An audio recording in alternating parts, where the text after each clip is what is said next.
Do what thou wilt shall be the whole of the law. This is David Shoemaker, and I'd like to welcome you to Living Thelema. This month's segment is called The Ordeals of the Grades of AA, and this topic was suggested by Daniel Forster via Facebook.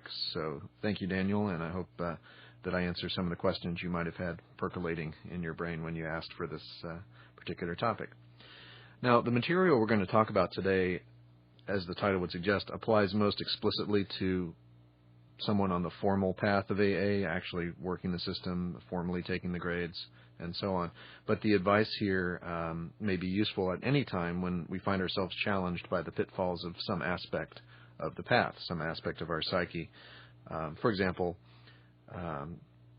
the ordeals of Malkuth that in many ways relate to the physical world and the physical body and our balance in those realms may be most pronounced when we're formally a neophyte. That's when they may be most intense. But certainly, we're never without a physical body. We're never not living in the physical world and needing to maintain a certain balance and health in that regard.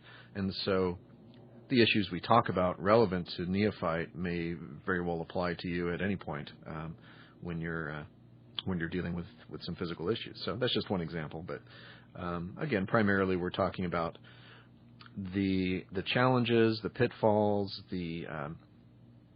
some solutions to try to overcome them that are relevant to the progress through the outer order grades, the first order grades of AA. Now, there's a lot of core material that can give us strong hints about what these ordeals are if we simply look at the oaths of the grades and the tasks of the grades. So one of the ways I'm going to structure this talk is at each grade I'm going to talk a little bit about what those oaths and tasks are. Specifically the aspects of oaths and tasks that bind us to a particular endeavor.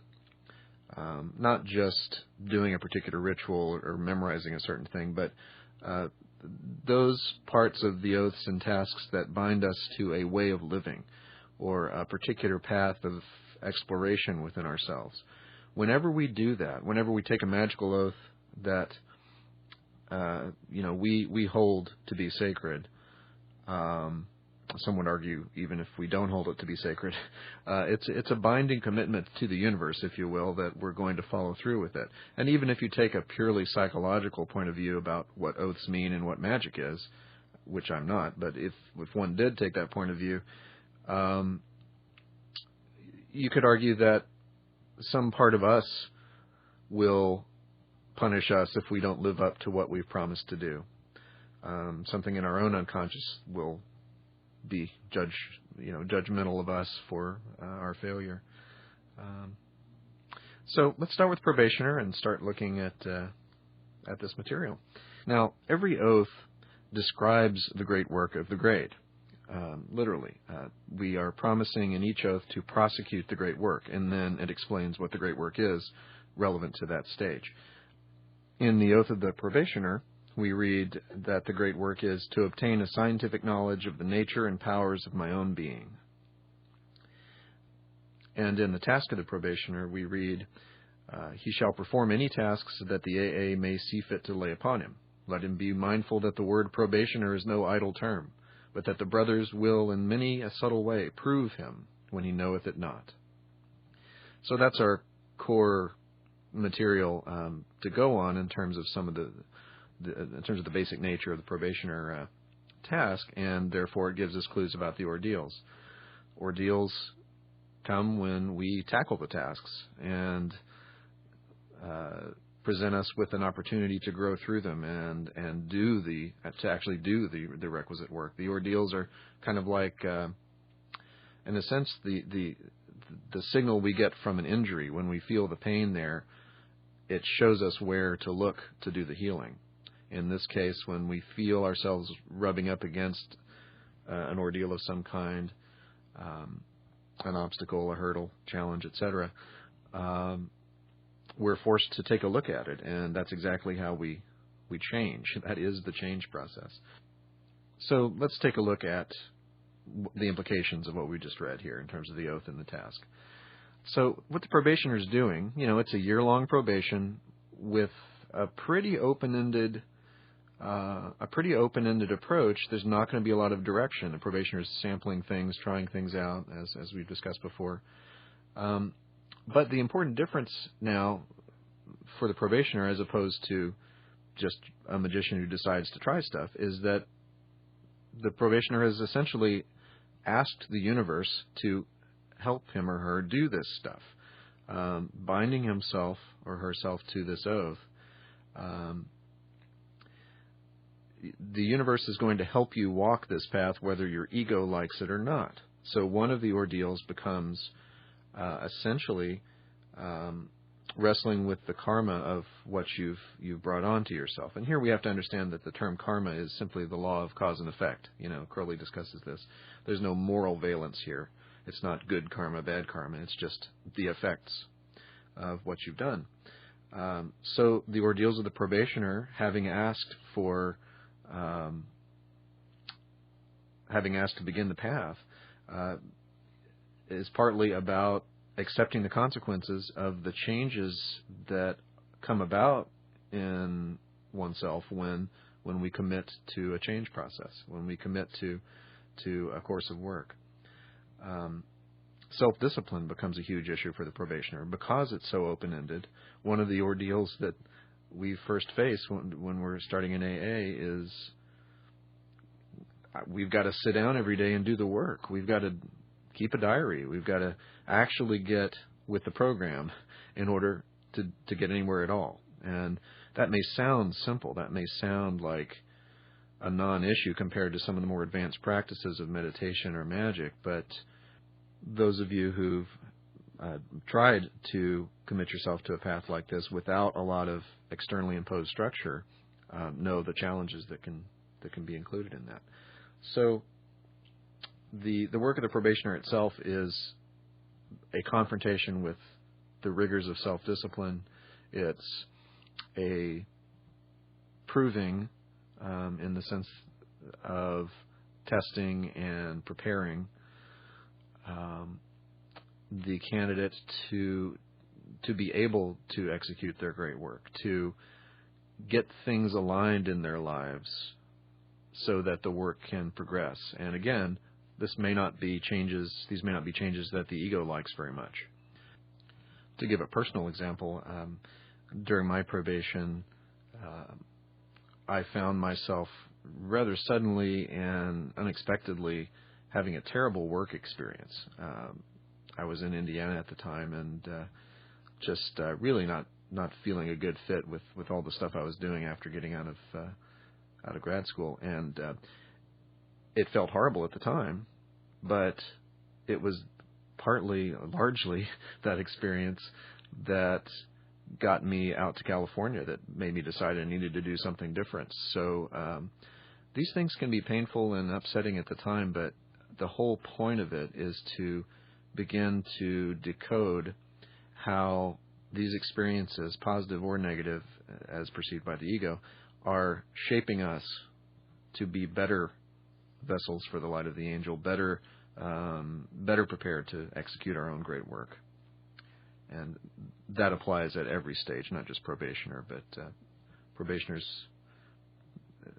often get this intensely because it's the first time they're getting it at this magnitude.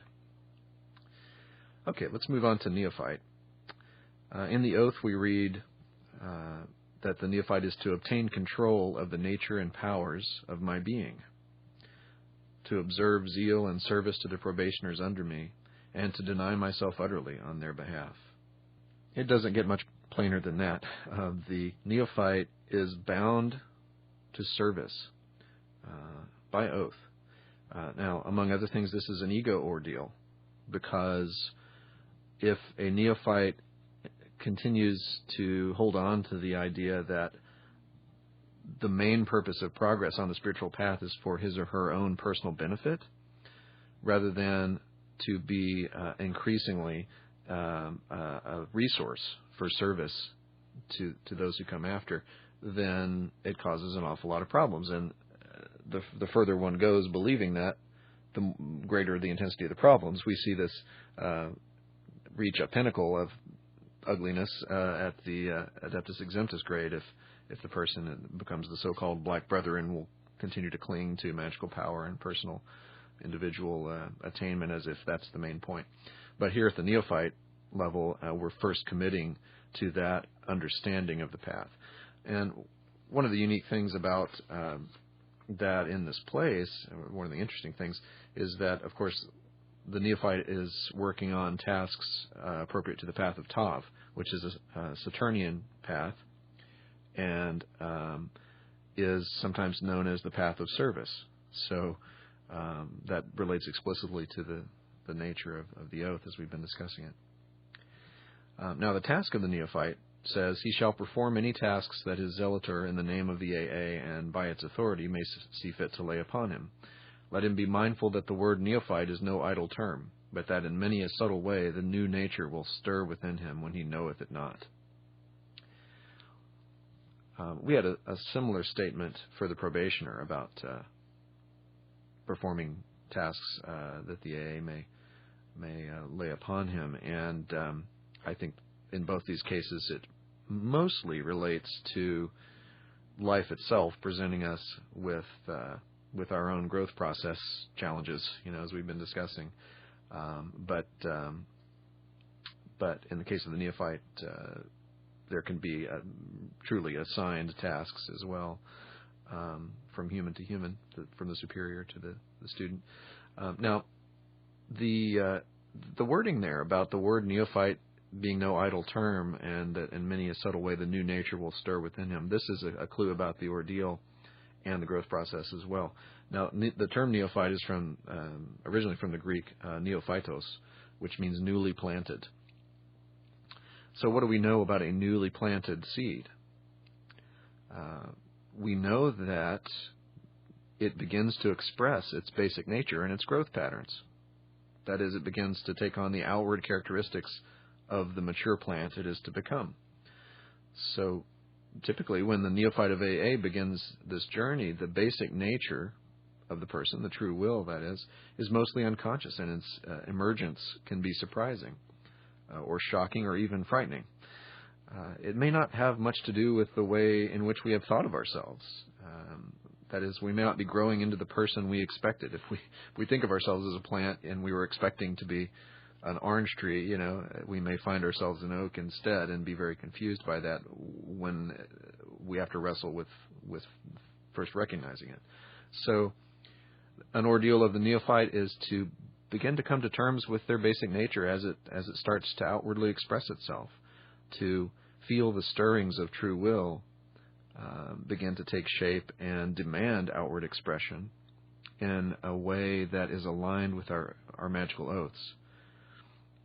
Our true will expresses itself throughout our lives, whether or not we take any magical oaths. But when we've actually bound ourselves to live by these stirrings of the new nature, as the task says, that's a whole other animal, and that can be pretty intense. We also read that the neophyte shall in every way fortify his body. Well, sure enough, that's what newly planted seeds need also, right? The proper conditions for growth, perfectly suited to the type of seed in question.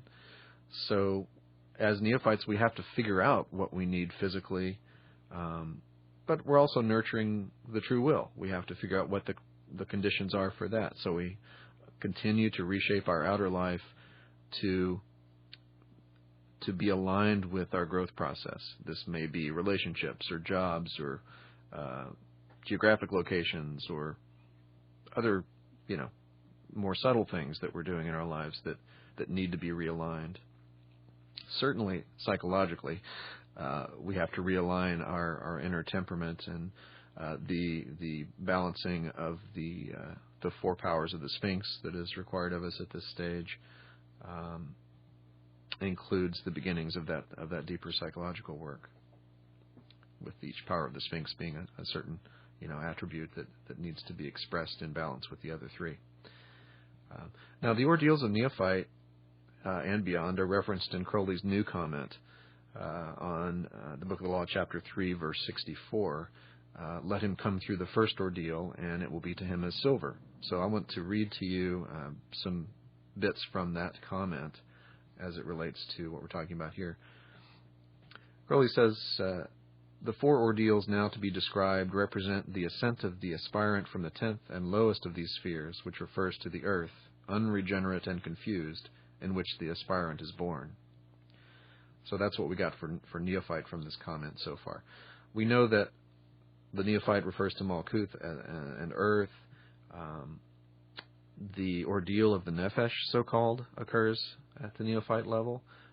We can see this as wrestling with unconscious material, drives and impulses that may distract us from the great work. In some places, Crowley discusses this as a literal temptation off the path by a woman. Your mileage may vary on whether that literally appears to happen to you, but I've seen it happen to some, and yet it's important not to be to be too certain about these sorts of things just from anecdotal evidence, as usual. If you look at the ordeal of the neophyte in relation to the Parsifal story, you'll recall, as a quick aside on this, you'll recall that Parsifal is more or less bewitched by Kundry, who is the vegetative earth, who is the Malkuth, the final hay of the Tetragrammaton. And in doing so, he eventually comes to find the spirit in the physical world, to find spirit in matter. And the neophyte must do this. The neophyte must look for spirit in matter, look behind the veil of matter to detect the spirit therein, but also know what to do with it, know how to exalt it. And in the Parsifal story, that involves Kundry being taken to the Grail Castle and essentially kind of becoming the Grail herself. But we can have ordeals of this sort by failing to find that spirit that interpenetrates all that we are and all that we do in the physical world, or by failing to look for it, or forgetting to look for it, or not being mindful of the task. The astral work that we do in neophyte, corresponding to the path of Tav, stirs up primal and intense energies at times, working with these symbol systems and their vagaries and their deeply entrenched nature.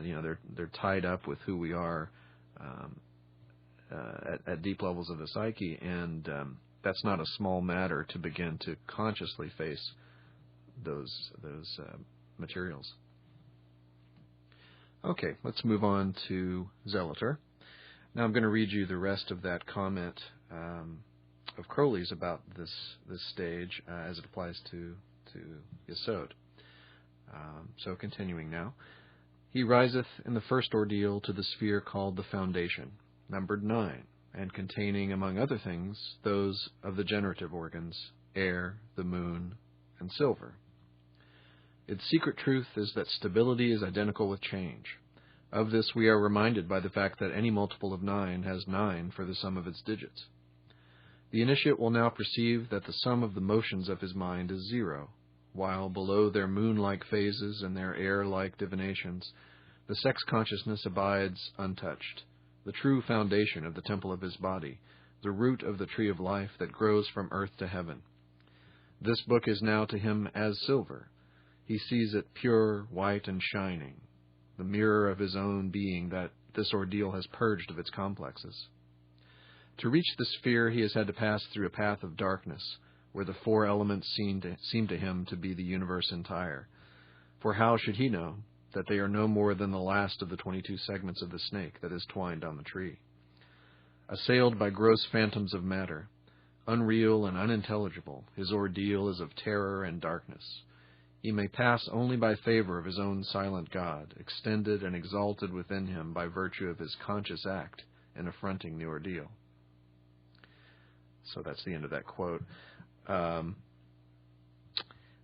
Let me read you the oath and task portions that are relevant here, and then we'll discuss a bit about the ordeals. The oath includes the phrase that the zealoter needs to obtain control of the foundations of my own being. The foundation, of course, is connected with the name of the sphere of Yesod. Then the task says, he shall in every way establish perfect control of his automatic consciousness. So, not unexpectedly, all of these are pointing toward the basic nature of Yesod. This is the place of sexuality, generativity, the personal unconscious, in one way of looking at it, the seed of the Nefesh. Other places we can see this connected more with Malkuth, but can go either way, really. So what are the ordeals going to be here? When we promise under oath to devote ourselves to perfect control of the automatic consciousness, sure enough, we discover that consciousness is blowing all over the place. This is the sphere of air, after all, and it's an ordeal of attempting to find some sense of stability in that perpetual change that is the mind.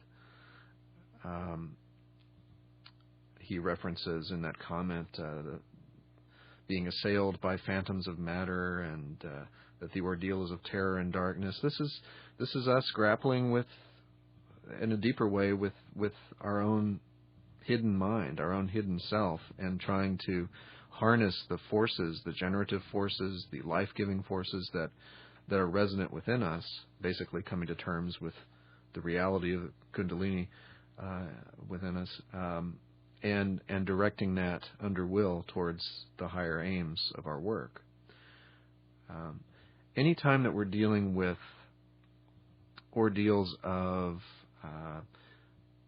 that have this kind of uncertainty and identity shaking, anytime we're questioning who we are because we're discovering all sorts of new realms of who we are, there's going to be issues of dependency that pop up. When we feel this unstable, we tend to reach out for those things which we habitually have become accustomed to reach out for support, for nurturance, for soothing. So in the zealoter grade, it is fairly common for there to be issues of dependency relating to interdependence with people, sometimes over-dependence on people, the classic codependent relationships and so on, to use a pop psychology term. Also substance dependency. All manner of other things that for us are used or abused to try to self-soothe and stay connected to who we are, often in a futile attempt to do so. Now the solution to this is to maintain vigilance in our conscious and willful persistence in confronting this stuff, not to shirk our duty to continue to stare it in the face and explore it, even if it's scary to the ego. Monitoring projections, which I've talked about before, is an incredibly important part of learning about these hidden corners of the psyche. Continuing in psychotherapy, if we haven't started it already, then starting it, but hopefully continuing in order to have another source of feedback and guidance in terms of our own psychological development. Dream work is especially useful here at the zealoter grade. In other words, all manner of ways of remaining in conscious engagement with the unconscious material. It's perfectly aligned with the theory and practice of depth psychology, as probably obvious, where repression or other avoidance of unconscious material is, in the theory, responsible for illness and imbalance. If we are imbalanced or unconscious or ignorant, and we continue to attempt to do magical work, we'll be handicapped by that. So that's zealoter for you. Let's move on to practicus. So in the practicus oath, we read that the practicus is to obtain control of the vacillations of his own being. And in the task, we read, he shall in every way establish perfect control of his wit. And, of course, wit here is not meaning sense of humor in a limited way. It's just referring to the intellect overall. And both of these, the idea of controlling the vacillations of the being and control of the wit or intellect, relates to the fact that we're in the sphere of Hod. This is the sphere of the mind, specifically the regular human intellect. And just as we've been attempting in the previous grade to master those air-like vagaries of the unconscious mind in its raw form, here we're faced with controlling the more conscious elements of mind and fine-tuning those. So a lot of the tasks of practicus are related to essentially the path of Gnana Yoga, where you have a lot of Kabbalah and some work with the Enochian, which is highly technical and requires the mind to be pretty finely tuned. The danger here, the ordeal, if you will, is getting lost in the swamp of intellect, essentially. Now, Thelemites, as you may have noticed, tend to be pretty brainy types, and when you're in a sphere that emphasizes intellectual work, this can be a real hazard. Anytime you're on home turf, some comfortable territory where the task is something that you're very comfortable with and accustomed to doing, there's a tendency to like it too much, to stay there, to overemphasize it, to really fail to move on and continue to less charted regions. And I've seen lots of Thelemites kind of get bogged down at Hod, therefore at practicus, in this kind of a way where they're just thinking themselves to death and getting stuck. That's not always uncomfortable, as I was hinting. It's sometimes just settling into being an armchair magician and really enjoying the hell out of that. But at some point, we got to remember that there's action to be done, action to be taken, and the fires of devotion that we're going to run into at Netzach and Philosophus need to be stoked. You don't have to look very far to find examples of these kind of armchair magicians who clearly spend more time theorizing, talking, and debating, and arguing than they do practicing. If you spend 10 minutes in Thelemic Facebook groups, you will find ample evidence for this assertion. So, don't get stuck in the swamp. We move on to Philosophus. The oath says that we must obtain control of the attractions and repulsions of our being. In the past, I've talked a little bit about the way that the elemental grades can be mapped out to the 4 Jungian functions, and Netzach I attribute to the feeling function. This is exactly what the feeling function does. It's also known as the valuing function. It says, this is good, I want to get closer to it, or this is bad, I want to get far away from it. It tells us whether we love something or hate something. Do we draw closer to it or push it away? Those are the attractions and repulsions of our being, and it is through the use of these, through the right use of the feeling function, that we identify those objects that are lovely and beautiful to us and deserving of devotion. And that's how the Philosophus rounds out the picture of the lower spheres, is by coming to terms with the process of devotion. Now, if we're overzealous in our use of this devotional tool, the feeling function, then we were veering all over the road, emotionally speaking. We have attention deficit of loving things. You know, we're moving around too much to stay focused on a path of devotion. And in order to really strengthen the muscles of devotion that must occur here at Philosophus, you've got to be a little more targeted. Now, if we underuse the feeling function, if we underuse underexplore and undermaster the attractions and repulsions of our being, then we are also hampered in our ability to aim at any one target.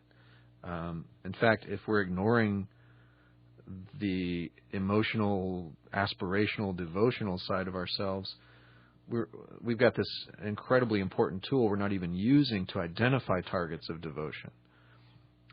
If we can't identify that which we love in a simple day-to-day way, how can we strive toward the holy guardian angel with the necessary fervor and devotion? So when we swear a magical oath to control the attractions and repulsions of our being, we are chaining ourselves to, under oath, to master our own ability to love and devote ourselves to things. The task says, he shall in every way establish perfect control of his devotion. So, sure enough, there it is again. Now, in addition to what I was describing above, the ordeals of philosophus are often, in one way or another, understandable in terms of being fire-related ordeals.